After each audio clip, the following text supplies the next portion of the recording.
నన్ను ప్లాస్టిక్ వాడద్దు అంటూ ఉంటారు అందరూ. మీలో ఎంతమంది అల్యూమినియం కుక్కర్ వాడడం మానేశారు చెప్పండి. అల్యూమినియం కుక్కర్లో మనము వంట లోపల గిన్నె పెట్టి చేసినా కూడా దాని ఎఫెక్ట్ ఉంటుంది అందరు చెప్తుంటారు. ఫస్ట్ అల్యూమినియం కుక్కర్లు తీసేసి చక్కగా స్టీల్ కుక్కర్ కొనండి. నన్ను అన్నారని కాదు, నిజంగా చెప్తున్నాను. ప్లాస్టిక్ అంటే నేను టపర్వేర్ వాడతాను కానీ నార్మల్ ప్లాస్టిక్ వాడను. అందరికీ తెలుసు అల్యూమినియం వాడకూడదని. అయినా ఇంకా నేను చాలా మందిని చూస్తూ ఉంటాను.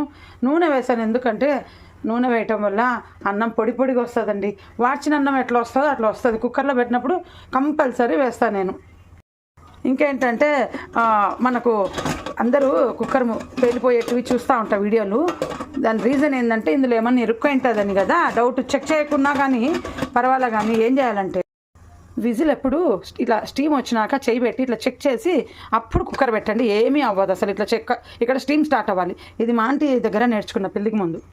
ఇంకా నేను ఏం చేస్తానంటే ఇంత పెద్ద కుక్కరు డైరెక్ట్గా వండుకున్నాక దాన్ని తీసుకొని టేబుల్ మీద పెట్టుకున్నాం అనుకోండి, అది ఇబ్బంది ఏం లేదు. చిన్న కుక్కరే కదా, కానీ తోమటానికి వేస్తాం.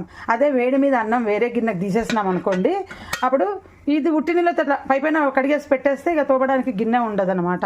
నేను ఎక్కువ అట్లే చేస్తాను, గిన్నెకి తీసేస్తాను అన్నం.